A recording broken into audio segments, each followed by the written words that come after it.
In this episode, we're going to look at refactoring our tests.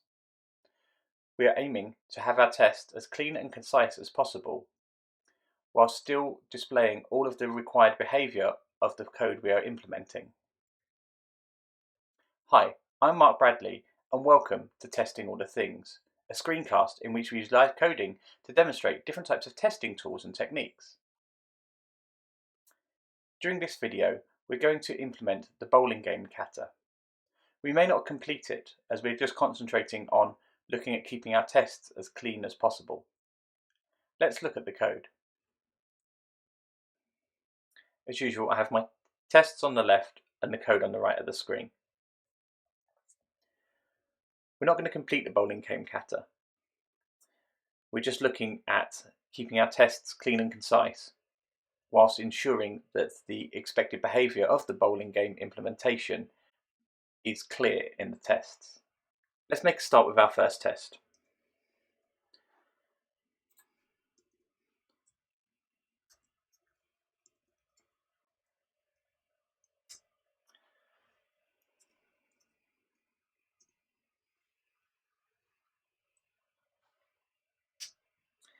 For those of you not familiar with the Bowling Game Kata, the idea is to provide a string representation of a game of bowling and for your application to return the score for that game.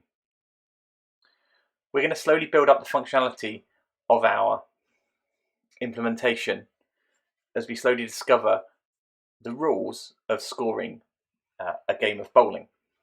Our first test will ensure that if the ball misses all pins for every go, the score is 0. So we call this test the gutter ball test, meaning all balls thrown missed and no score was made. So we need to make an assertion.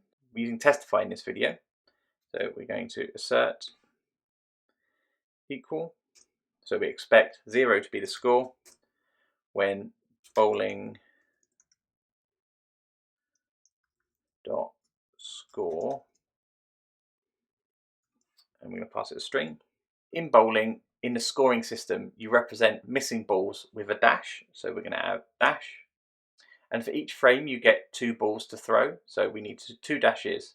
And then for each frame is we break a space. So there are 10 frames per person. So we need to have 2 dashes and a space 10 times. So that's 2, 3, 4, 5, 6, 7, 8, 9, 10. And we'll remove that extra space. So we need to import the bowling thing. And at the moment, our test will fail because there's no score function. Let's fix that before we move on. So function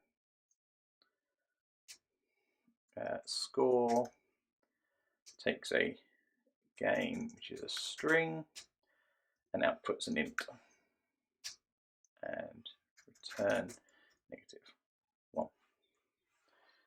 So at this point, we can run our test and ensure it fails in the way we're expecting.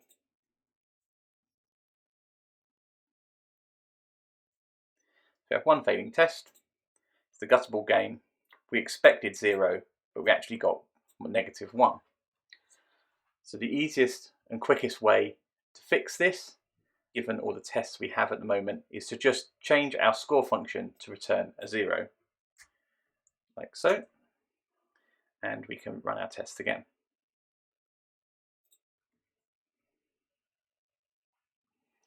Our test is now passing, so we can now move on to the next test. We'll create a new test.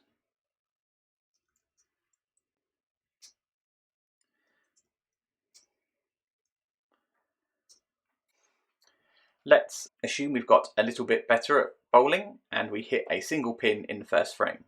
Single pin, first frame.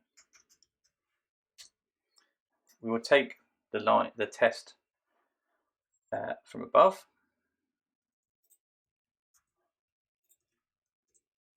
And we will hit that single pin in the first frame. So now we expect the score to be 1. So we save this, we run our tests. And now one of our tests is failing. The guttable test is still passing, but our new test is failing. So we're going to look at the expectation. So we expected 1, but we actually got 0. So now let's go over to our function and see what the easiest way to make both these tests pass is. So the quickest thing we can do is we can do something like if game equals, we can just copy this from the test. Game looks like this, return 1. Hopefully that'll make both our tests pass. It does. So now let's move on to our next test.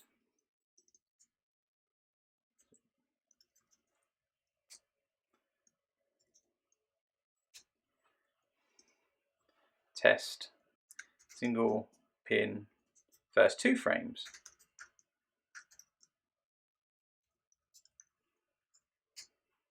Again, we'll take our setup from before and we'll just say, okay, and now we're going to expect 2. Let's save this, run our test again and see where we're at. So again, we expected 2, actually got 0.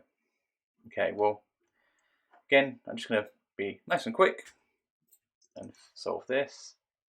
So if it looks like this, then it returns 2. So that. Those tests are all passing. So let's add a third test of the single pin thing. So we go new test, new test.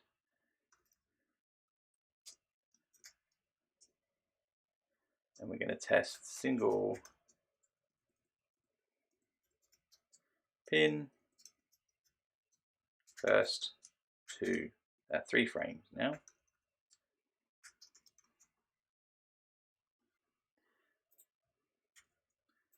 Take that, put it in.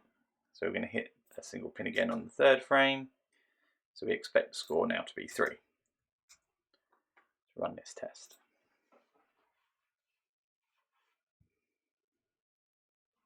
So the 3 frames, one is failing. So we're expecting 3 and we're getting 0. So we're not hitting any of our ifs. Now, we're getting to the point where this strategy of just using if and adding 1 to each of the ifs as we move along isn't really getting us anywhere. Let's start taking a better approach to this implementation, because if we do this, then we just have lots of ifs representing every possible type of score, and that's not going to work. So we're going to take a small step, make a small improvement to our implementation, but still only writing just enough code to make the test pass. So let's do that. Okay, so our ifs weren't working. But what we can do is we could iterate over our frames. So if we go frame equals strings dot split game on a space. So frames equals, so that means that basically each of these should be a array of strings in our frames. So now we can loop over our frames. So for use a range in the frames as frame. Now we don't need to the index, so we'll just underscore that frame. Okay. Now, what we want to do is something like, so we want to look at the first element of each of the frames. So we can do if frame at position 0 does not equal a dash, then we need to do something. So what we can do is we'll have a so score equals 0. So if the first bit of the frame is not a dash, then we can assume at the moment we scored 1 point. So we can do score plus plus. And then we can just return the score. No, not return the score. Okay. Let's run our tests. And all of our tests are passing again. And now we've got all our tests passing, we can go back and look at the tests we've written. So we have quite a lot of duplication of knowledge of the game of bowling in our tests. We understand in all of the 4 tests we've created that a dash means 0, no score. And we understand that not a dash at this point means a single score. At this point, maybe we could do some refactoring of our tests and delete something. But we need to also ensure that we're keeping the understanding and the expected behaviour within our test suite. Let's start with these 3 tests. The tests that got us to this point of looping through each of the frames and checking the first character in those frames. Each of these show the same behaviour. They show that if there's a 1 at the first frame, then the score gets incremented by 1. So we've got 1, 1, we get 1, we've got 2 1s, we get 2, we've got 3 1s, we get 3. We can now remove these tests. There's no need for it. They are displaying the same functionality. They got us somewhere, which is great. They got us from 1 if, then to 2 ifs, and then removing both of those ifs and replacing with the for loop. So let's get rid of those. There we go. Now let's look at the 2 games here. We've got the gutter ball game. That got us to return 0, and it helped us keep the ifs and the for working. But also, that functionality of checking that a dash means no score is also represented in this first test. So do we want to keep the gutter ball game at this point? For now, I am going to keep it. So let's move on to our next test. So we've got the single pins first 3 frames. So that's good. But now we want to start building up our knowledge of the game of bowling. And we're also going to get better at bowling, and we're going to probably hit more than 1 pin. So we'll add a new test. So test keeping score of first ball in every frame.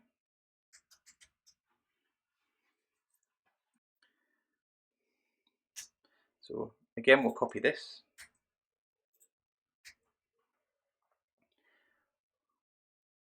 When we're writing this test, we're thinking about building up the functionality. We know that if at the moment, if there's not a dash, we add 1. So we need to move beyond that. So we're looking at keeping track of the score. So what we could do, and we want to also show all of as much of behaviour in this test as possible. So if we move the first test, the first frame to be a gutter ball frame, no score for the first ball, no score for the second ball. And then we go 1. So at the moment, our score should be 1. And then we want to test more. So you can go 2 and 3, 4, 5, 6, 7, 8, and 9. Okay. Now we've got a test that will cover all of the most straightforward scoring in a game of bowling.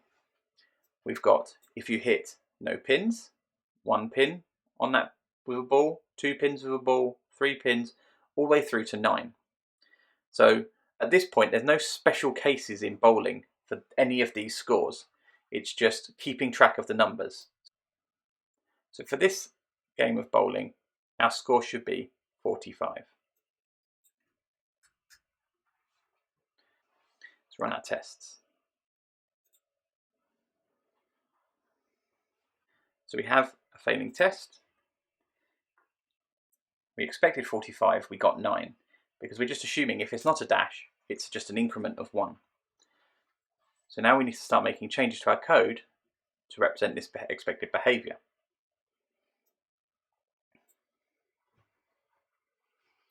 So how can we do this?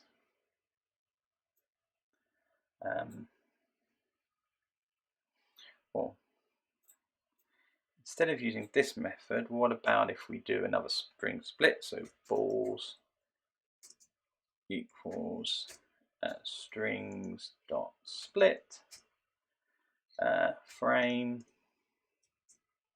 and we'll separate on nothing. So hopefully we should now get an array of 2, the 0 element being the first ball and the 1 element being the second ball.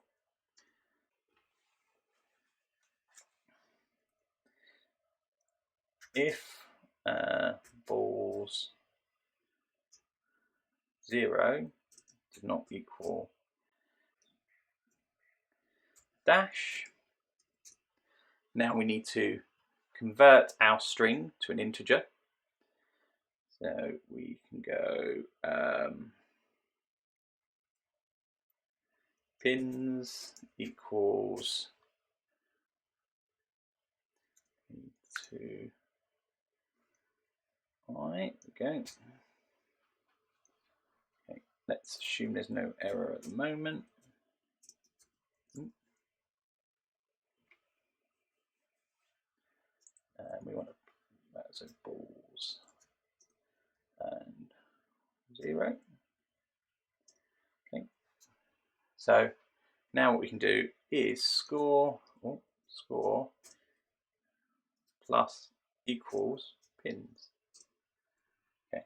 So that should now take the number in the position each here. So if it's a number 1 and 2 and 3, and increment score by that number each time, hopefully giving us the answer.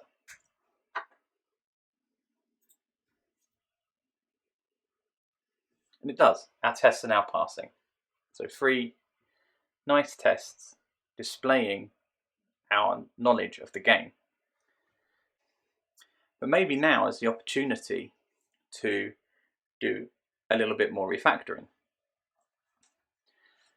Maybe at this point we can actually get rid of these first 2 tests completely, because all of the behaviour is quite clearly demonstrated here in this final test we've just written. So let's close that off.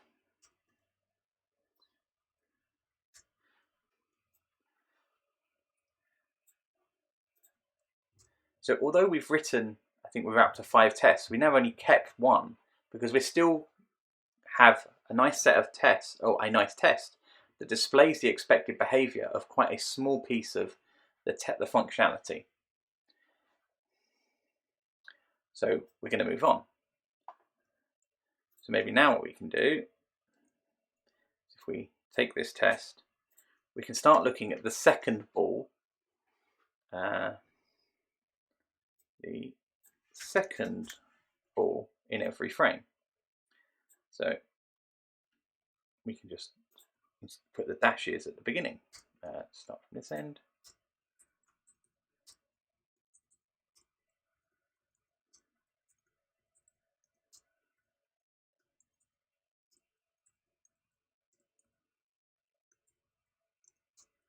Okay. So now, in every frame, with the first ball, we got a gutter ball we completely missed. And in every second, and then for each of the other ones, our score is improved each time. And because the scoring has not changed much, our score should still be 45. So let's run this and see what happens.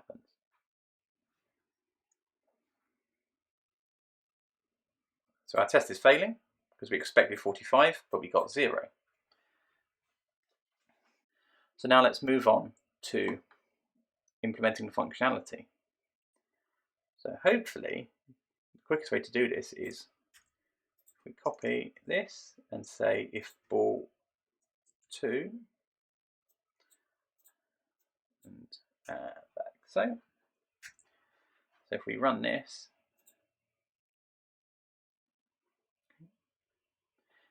and our test passes. So we now have 2 tests showing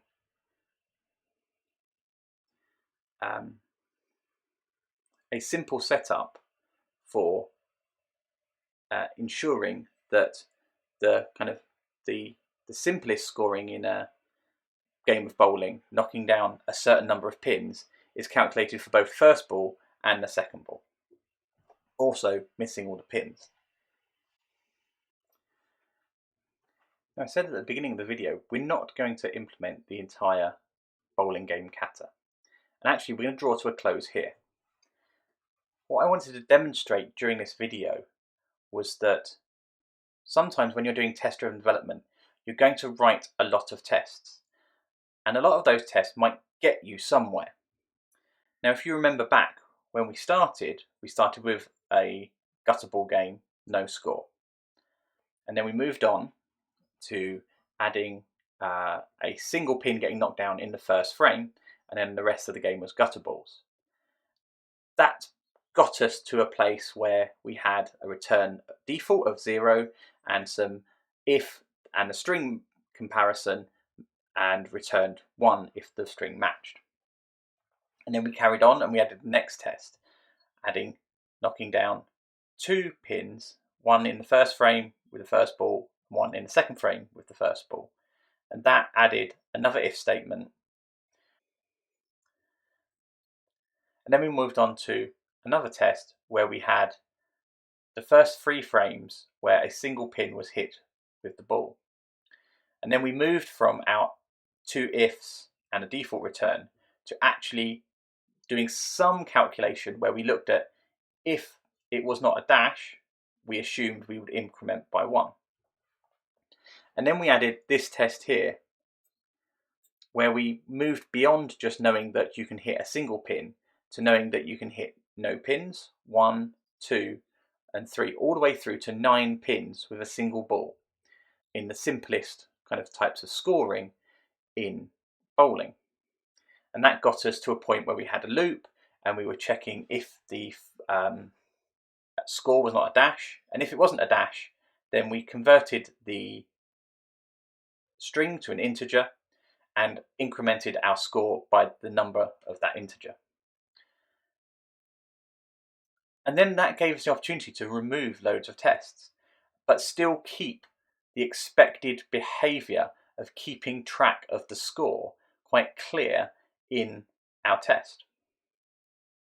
And then we added the second test we now have here on line 21, just checking the other side of it, the second ball. If you hit no pins with the second ball, 1 pin, 2 pins, all the way through to 9 again. And that got us to our end point where we now, in our tests, have knowledge that depending on how many pins you hit down with a ball in the first frame or in the second frame, you keep track of that number and that is your score. This might have been a bit extreme with my approach, but I wanted to kind of demonstrate that sometimes the tests that get you somewhere you don't need to keep. As long as the tests you keep display the same expected behaviour of your functionality. Maybe carry on with this kata, taking the code I've created so far and add strikes and spares to the equation and see if you can delete tests as you go in there. I hope this video was useful. I'll see you again soon. Thank you for watching this episode of Testing All the Things. I hope you enjoyed it. If you did, please rate and review the video and subscribe to the channel. If you did not and you have any feedback, please leave a comment in the comment section of the video or contact me on Twitter @Bradle.